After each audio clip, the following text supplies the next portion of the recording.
Hi అండి, welcome back to my channel. ఇంకా శివనారాయణ గారి మనవరాళ్ళు ఉన్నారు కదా, జోష్న దీప, ఇద్దరు కూడా సీఈఓ పోస్ట్ కోసం పోటీ పడుతూ ఉంటారు కదా. వాళ్ళిద్దరిలో ఎవరైతే మంచిగా హోటల్స్ని రెస్టారెంట్స్ని రన్ చేస్తారో వాళ్ళకి సీఈఓ పోస్ట్ అని చెప్పేసి శివనారాయణ గారు చెప్తారు కదా. ఇద్దరికి కూడా 2 వారాలు 15 రోజులు టైం ఇస్తారు. ఈ 15 రోజుల్లో ఎవరు మంచిగా వర్క్ బాగుంటే వాళ్ళే ఈ కంపెనీకి సీఈఓ అంటారు. ఈ జోష్న ఏమో దీపని ఎంతసేపు మోసం చేసే పనిలోనే ఉంటుంది కదా. దీపకి ఇంగ్లీష్ రాదు అని చెప్పేసి అక్కడున్న మేనేజరు జోష్న ఇద్దరు కలిసి దీపని అష్ట కష్టాలు పెడుతూ ఉంటారు. కార్తీక్ అంతో ఇంతో హెల్ప్ చేస్తూ ఉంటాడు. కాకపోతే జోష్న అగ్రిమెంట్ ప్రకారం కార్తీక్ దీపకి ఎటువంటి హెల్ప్ చేయకూడదని ఉంది కాబట్టి పాపం కార్తీక్ కూడా ఎక్కువగా దీపకి హెల్ప్ చేయలేడన్నమాట. కాకపోతే ఎవరికో చెప్తున్నట్టుగా దీపకి చెప్తూ మొత్తానికి కాపాడుకుంటూ వస్తున్నాడు కదా. ఇంకా అప్పుడే దీప మీటింగ్ జరుగుతుంది కదా, నిన్న బోర్డు మీటింగు. ఏంటంటే ఇప్పుడు 15 రోజుల్లో వారం రోజులు అయిపోయింది. ఈ వారం రోజుల్లో ఎవరి పనితీరు ఎలా ఉంది అనేసి నేను శివనారాయణ గారు, దశరథ అందరూ కమిటీ సభ్యులందరూ కలిసి మీటింగ్ పెడతారు కదా. ఆ మీటింగ్లో జోష్న 10% ఇంప్రూవ్ ఉంది, కాకపోతే దీప గారు మైనస్లో ఉన్నారు అని చెప్పేసి అందరూ అనుకుంటారు. అప్పుడు దీప అంటుంది కదా, ఒక ఛాన్స్ ఇచ్చి చూడండి, ఇప్పుడంటే నాకు అర్థం కాలేదు, ముందు నేను ముందుకు వెళ్ళే ఛాన్సులు ఉన్నాయి కదా అనేసి అందరితో మంచిగా మాట్లాడుతుంది. దీప మాట తీరు నచ్చినట్టు వాళ్ళు అందరూ కూడా మెచ్చుకుంటారు, ఇంకో ఛాన్స్ ఇస్తారు. అప్పుడే దీప చెప్తుంది కదా, నాకు తోడుగా నేను ఒక మనిషిని పెట్టుకోవాలనుకుంటున్నాను. జోష్నకి ఇప్పుడు కార్తీక్ గారు ఉన్నట్టుగానే నేను కూడా నా వర్క్లో తోడుగా నేను ఒక మనిషిని పెట్టుకుంటాను అనగానే శివనారాయణ గారు కూడా సరే అంటారు కదా. అప్పుడు దీప ఇది వరకు వెళ్ళి సూరజ్ని అడుగుతుంది కదా, నాకు కొంచెం వర్క్లో హెల్ప్ చేయవా, ఆ 15 రోజులు చాలు, నాతో సమానంగానే ఉంటావు, నా కింద ఏం వర్క్ చెయ్యవు నువ్వు అంటే అతన్ని అడిగినప్పుడు అతను అంటాడు, ఒకరి కింద నాకు పని చేయటం ఇష్టం ఉండదు, ఏదైనా నేను ఓన్గానే చేయాలనుకుంటున్నాను అనేసి. అప్పుడు దీప అందుకని ఎవరి కింద కాదు, మా ఇద్దరం సమానంగానే వర్క్ చేద్దాం అనుకుంటారు కదా. దీప అడిగినప్పుడు సూరజు నాకు ఇష్టం లేదు, చూద్దాం ఆలోచించి చెప్తా అంటాడు. అదే రోజు జోష్న రౌడీలను పెట్టించి సూరజ్ని చితక బాధిస్తుంది కదా. అది ఇంకా మనసులో పెట్టుకొని ఇంకా దీప గారికి నేను హెల్ప్ చేయాలి, ఆ కంపెనీలో జోష్నకు ముందు దీప గారే గెలవాలి అని చెప్పేసి దీప గారి దగ్గర వర్క్ చేయడానికి సూరజ్ ఒప్పుకుంటాడు. సూరజు దీపకి వర్క్ చేస్తానని ఒప్పుకున్నందుకు అందరు చక్కగా సంతోషిస్తూ ఉంటారనమాట. ఇంక ఇక్కడ ఇలా జరుగుతూ ఉంటుంది. దీప సూరజ్ వర్క్ చేసుకుంటూ ఉంటే ఇక్కడ జోష్న కార్తీక్ ఇద్దరు కూడా వాళ్ళ వరకు వాళ్ళు చేసుకుంటూ ఉంటారు. ఉన్నట్టుగా ఉండి దీప సూరజ్ మాయమైనట్టుగా అనిపిస్తుంది జోష్నకి. వెనకాలే సూరజ్ జోష్న వెనకాలకి వస్తాడు. వచ్చి, ఏంటి మేడం నా కోసమే వెతుకుతున్నావా, నువ్వు రౌడీలను పెట్టించి కొట్టించావని నాకు తెలుసు, ఎందుకంటే నన్ను కొట్టియాలన్నంత పగ ఎవ్వరికీ ఉండదు నీకు తప్ప, కాబట్టి ఆ పని చేపించింది నీ మనుషులే, నువ్వేనని నాకు బాగా తెలిసింది కదా. నీకు బాగా బుద్ధి చెప్పడం కోసమే నేను దీపకి హెల్ప్గా ఈ వర్క్లో జాయిన్ అయ్యా, నీకు ముందుంటుంది చూసుకో అని చెప్పేసి మంచిగా సూరజు జోష్నకి క్లాస్ పీకుతూ ఉంటాడు. ఇక్కడ ఇలా జరుగుతూ ఉంటే ఇంకా కార్తీక్ దీప ఇద్దరు మాట్లాడుకుంటూ ఉంటారు ఆ బోర్డు మీటింగ్లో జరిగిన విషయాలు, ఇంకా సూరజ్ ఏ విధంగా దీపకి హెల్ప్ చేస్తున్నాడు వాటన్నిటి గురించి కూడా మాట్లాడుకుంటూ చక్కగా ఉంటే అప్పుడే చెప్తాడు, జోష్న ఎంతసేపు కూడా మిమ్మల్ని మోసం చేయాలని చూస్తుంది, కాబట్టి జాగ్రత్తగా ఉండాలి మరదల పిల్ల అనేసి దీపకి జాగ్రత్తలు చెప్తూ ఉంటే కార్తీక్ లోపే ఫోన్ వస్తుందన్నమాట. ఎవరా ఫోను అనేసి ఫోన్ చెవి దగ్గర పెట్టుకొని మాట్లాడుతూ షాకు తింటాడనమాట. ఎప్పుడు జరిగింది ఇదంతా, హాస్పిటల్కి తీసుకువెళ్ళారా, డాక్టర్ గారు ఏమన్నారు అనేసి అడుగుతూ ఉంటే, అదేంటి డాక్టర్ అంటున్నాడు, ఎప్పుడు జరిగింది అంటున్నాడు, ఎవరికి ఏమైంది అని చెప్పేసి దీప కంగారు పడిపోతూ ఉంటుంది.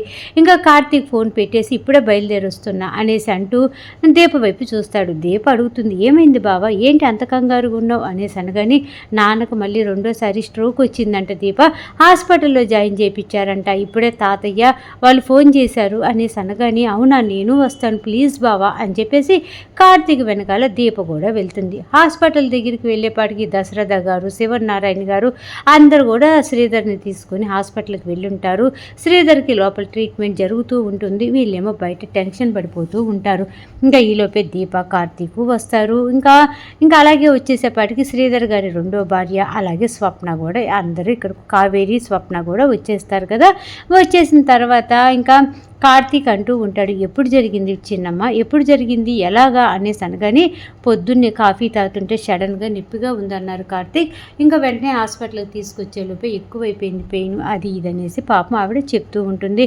స్వప్న కూడా ఏడుస్తూ ఉంటుంది. కార్తీక్ చెప్తాడు, ఏం కాదు స్వప్న, ఏడో మాకు, నాన్నకి ఎటువంటి చెడు జరగదు అని చెప్పేసి కార్తీక్ వివరంగా చెప్తూ ఉంటాడు. అప్పుడే దీప అంటుంది, అత్తయ్య గారికి ఈ విషయం చెప్పారా అనేసేలోపు డాక్టర్ గారు ఏం చెప్తారో విని అప్పుడు మనం తనకి చెప్దామని ఆగున్నాను అని చెప్పేసి ఇంకా అందరూ కూడా డిస్కషన్లో మాట్లాడుకుంటూ ఉంటారు. ఈలోపే డాక్టర్ గారు బయట ఉన్న వాళ్ళని లోపలికి రమ్మని పిలుస్తారు. ఇంకా శివనారాయణ, దశరథ అందరూ కూడా డాక్టర్ గారి దగ్గరికి వెళ్తారు. ఇంకా డాక్టర్ గారు చెప్తారనమాట, ఇప్పుడు ఇతనికి అర్జెంటుగా ఆపరేషన్ చేయాలి, అది కూడా బైపాస్ సర్జరీ చేయాలి, ఓపెన్ సర్జరీ అనేసి అనగానే ఒక్కసారిగా అందరూ అంత క్రిటికల్గా ఆపరేషన్ అంత అర్జెంటుగా ఇప్పుడేంటి అని చెప్పి బిత్తరపోతూ ఉంటే ఫస్ట్ సారి అతనికి చాలా ఎక్కువగా వచ్చింది పెయిన్, అది ఎలాగోలాగా తట్టుకుంది అనుకుంటే ఇప్పుడు చూసారా వెంటనే రెండోది వచ్చింది.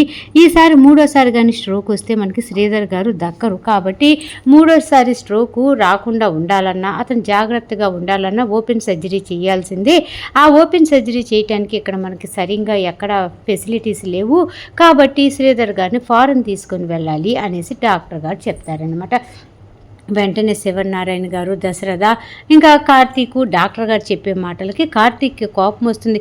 ఇప్పుడు అక్కడికి తీసుకెళ్ళినా కూడా మా నాన్నగారికి ప్రాణాపాయం ఏమి ఉండదు కదా డాక్టర్ గారు అనేసి కార్తీక్ కొంచెం కోపంగా అడిగేపాటికి డాక్టర్ గారు అంటారు, ఇదిగోండి ఎవరికైనా ప్రాణాల మీద తీపి ఎక్కువగానే ఉంటుంది, అది కాకుండా మనకు తగిలే కంటే కూడా మన వాళ్ళకి తగిలితే ఆ బాధ ఇంకా ఎక్కువగా ఉంటుంది కదా మనలో, మీరు ఎందుకు అంత బాగా మాట్లాడుతున్నారో నాకు అర్థమవుతుంది, మీరున్న సిచ్యువేషన్ అలాంటిది, నేను ముందే చెప్తున్నా వినండి, ఒకవేళ సర్జరీ చేసినా ఆయన ఎటువంటి టెన్షన్లో పడకూడదు, ఆయన ఏ ఒత్తిడికి లోన్ అవ్వకుండా ఉంటే కొన్ని రోజులు జాగ్రత్తగా ఉంటారు, లేదంటే ఏదైనా జరగచ్చు అని చెప్పేసి డాక్టర్ గారు చెప్పేస్తారు.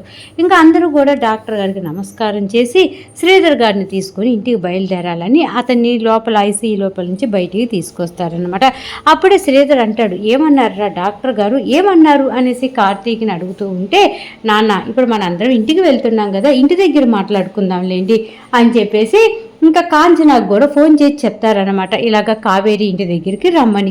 ఇంకా అందరూ కూడా కావేరి ఇంటి దగ్గర మీటింగ్ స్టార్ట్ అవుతుంది. ఇంకా శ్రీధర్ గారికి ఉన్నటువంటి ప్రాబ్లం చెప్తే స్వప్న ఏడుస్తూ ఉంటుందన్నమాట, ఇదంతా నా వల్లే కదా నాన్న అనేసి. అప్పుడు పాపము చెప్తూ ఉంటాడు, నీ వల్ల కాదమ్మా, ఎందుకు అలా అనుకుంటున్నావు, మనిషి అన్న తర్వాత రాకుండా ఉంటుందా ఏంటి, కాబట్టి నాకు కొంచెం త్వరగా ఇది బయటకు వచ్చింది అంతే, ఆపరేషన్ చేయించుకుంటే ఏమీ కాదు కదా అని చెప్పేసి ఇంకా శ్రీధర్ గారు చెప్తూ ఉంటే, ఓపెన్ సర్జరీ అంటే నాకు తెలుసు నాన్న, అసలు అది ఎలా చేస్తారో కూడా నాకు తెలుసు అని చెప్పేసి ఏడుస్తూ ఉంటుంది. ఆయన అమెరికాలో కదంటమ్మా, త్వరగానే అయిపోతుంది, నయం అయిపోతుంది, జాగ్రత్తగా వెళ్ళి జాగ్రత్తగా వచ్చేస్తాను అని చెప్పేసి శ్రీధర్ గారు ధైర్యంగానే మాట్లాడుతూ ఉంటారు. కాంచన, కావేరి ఏడుస్తూ ఉంటారు. ఇంకా పలానా రోజు వెళ్దాము, ఏర్పాట్లు చూడు దశరథ అనేసి శివనారాయణ గారు చెప్పేసి ఇంకా అక్కడి నుంచి వెళ్ళిపోతారన్నమాట. ఇంకా శ్రీధర్ గారు సంతోషంగా ఉన్నట్టు నటిస్తుంటారు. ఇంకా స్వప్న వచ్చి శ్రీధర్ దగ్గరికి, నాన్న నేను కూడా ఫారెన్ వస్తాను నాన్న, నీకు ఆపరేషన్ అయ్యేదాకా అక్కడే ఉండి నీతో వస్తాను నాన్న, ప్లీజ్ నాన్న అని బతిలాడుతూ ఉంటుంది. అమ్మ, ఆ హాస్పిటల్లో ఆపరేషన్ కోసం ఇంతమంది ఎందుకు తల్లి, కాబట్టి కార్తీక్ వస్తున్నాడు కదా, నేను కార్తీక్ వెళ్తే సరిపోతుంది, నువ్వు ఇక్కడ అమ్మని అందరినీ జాగ్రత్తగా చూసుకో అని చెప్పేసి స్వప్నకి చెప్తూ ఉంటాడనమాట. ఇక్కడ ఇలా జరుగుతూ ఉంటుందా. అప్పుడే కావేరి, నువ్వు చక్కగా మంచిగా బిర్యానీ చెయ్యి, నీ చేతి బిర్యానీ తినాలని నాకు చాలా కోరికగా ఉంది, అది కాకుండా ఇప్పుడు వీళ్ళందరూ కూడా బిర్యానీ తింటారు, కాబట్టి నువ్వు గబగబా వెళ్ళి బిర్యానీ తిను చేసేసి నేను ఇప్పుడే బయటికి వెళ్ళొస్తాను అని చెప్పేసి శ్రీధర్ గారు బయటికి వెళ్ళిపోతారు. ఇంకా స్వప్న ఏడుస్తున్నటువంటి కావేరి వైపు చూసి, బాధపడమాకమ్మ, నాన్నకి ఏం కాదు కానీ పద, నువ్వు వంట చేస్తూ ఉంటే నీకు హెల్ప్ చేస్తాను అని చెప్పేసి స్వప్న కావేరి వెనకాలే వెళ్ళిపోతుందన్నమాట. ఇంకా సుమిత్ర చాలా బాధపడిపోతూ ఉంటుంది. అప్పుడే కార్తీకు వాళ్ళ అమ్మ కాంచన వైపు చూసి, అమ్మ నేను నీతో మాట్లాడాలి అనేసి అనగానే, నువ్వు నాతో ఏం మాట్లాడాలో అర్థమైందిరా నాకు, నేను మటుకు ముందు మీ నాన్నగారితో మాట్లాడాలి అనేసి కాంచన అంటుంది.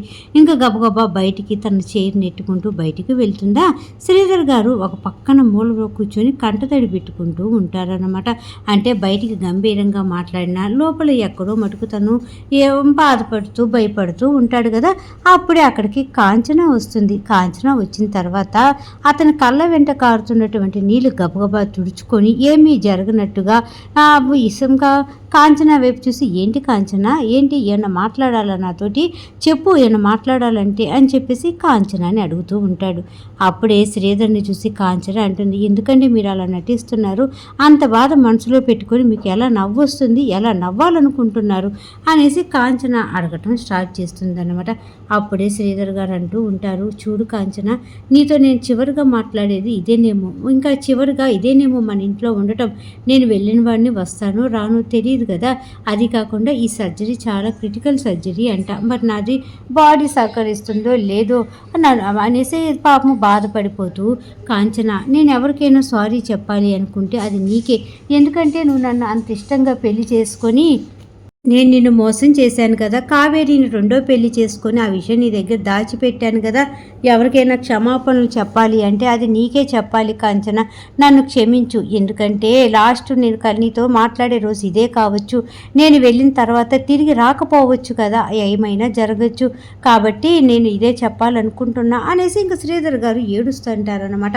కాంచన గారు శ్రీధర్ ఇద్దరు బాధపడుతూ ఉంటే అప్పుడే అక్కడికి శ్రీధర్ గారి కొడుకు కార్తీకు దీప ఇద్దరు వస్తారు. వచ్చి అక్కడ జరుగుతున్నటువంటి సంఘటన అంతా చూసి కార్తీక్ అంటాడు, మాస్టారు మీరు అనవసరంగా భయపడమాకండి, మీరు చిన్నపిల్లలాగా బాధపడాల్సిన పని ఏం లేదు, ఇంతకంటే కూడా పెద్ద పెద్ద సర్జరీలు జరిగిన రోజులు ఉన్నాయి, కాబట్టి మీరు హ్యాపీగా వెళ్ళండి, మీరు ధైర్యంగా వెళ్ళి ధైర్యంగా రండి, మాకు కావాల్సింది అదే కదా అని చెప్పేసి కార్తీక్ కూడా వాళ్ళ నాన్నను ఓదారుస్తూ ఉంటాడనమాట. ఇంకా అప్పుడే అక్కడికి కావేరి స్వప్న ఇద్దరూ వస్తారు. వాళ్ళు కూడా వచ్చి ఇంకా అక్కడే కూర్చొని బాధపడిపోతూ ఉంటే కార్తీక్ అంటాడు, అసలు ఇప్పుడు ఇక్కడ ఏమైందని మీరందరూ ఇంతగా బాధపడుతున్నారు, డాడీకి ఏదో చిన్న ఆపరేషన్ జరుగుతుంది, ఆపరేషన్ కోసం ఫారెన్ వెళ్ళాలి, ఇక్కడైనా చేస్తారు, కాకపోతే అది నెలకు ఒకసారని 2 సార్లని అలాగే చేస్తారు, ఇంకా కాబట్టి మనం ఫారెన్ వెళ్ళాలి తప్పదు, అక్కడికి వెళ్ళిన తర్వాత క్షేమంగా జాగ్రత్తగా ఇంటికి వచ్చేస్తారు, ఇంకా అందరం అప్పుడు సంతోషపడతాం కదా, అప్పుడు ఎలా సంతోషపడతామో ఇప్పుడు సంతోషపడుతూ నాన్నను కూడా మనం పంపించామంటే జాగ్రత్తగా తిరిగి వస్తారు అనే నమ్మకంతో అందరూ కలిసి శ్రీధర్ గారిని ఫారెన్ ఎప్పుడు తీసుకెళ్ళాలి, ఆ డేట్లు, ఆ టికెట్లు, వాటన్నిటి గురించి డిస్కషన్ జరుగుతూ ఉంటుందన్నమాట. మొత్తానికి ఈ విధంగా ఈరోజు సీరియల్ జరిగిందండి. సీరియల్ బాగుంది, చక్కగా ఉంది, అర్థమైంది అనుకుంటే మర్చిపోకుండా నా ఛానల్ని లైక్ చేయండి, షేర్ చేయండి, సబ్స్క్రైబ్ చేసుకోండి. కింద బెల్ సింబల్ ఉంటుంది కదా, దాన్ని గట్టిగా ఒక బాధేసేయండి. రేపు రాబోయే ఎపిసోడ్లో మళ్ళీ కలుద్దాం. అంతవరకు ఉంటాం మరి, బాయ్.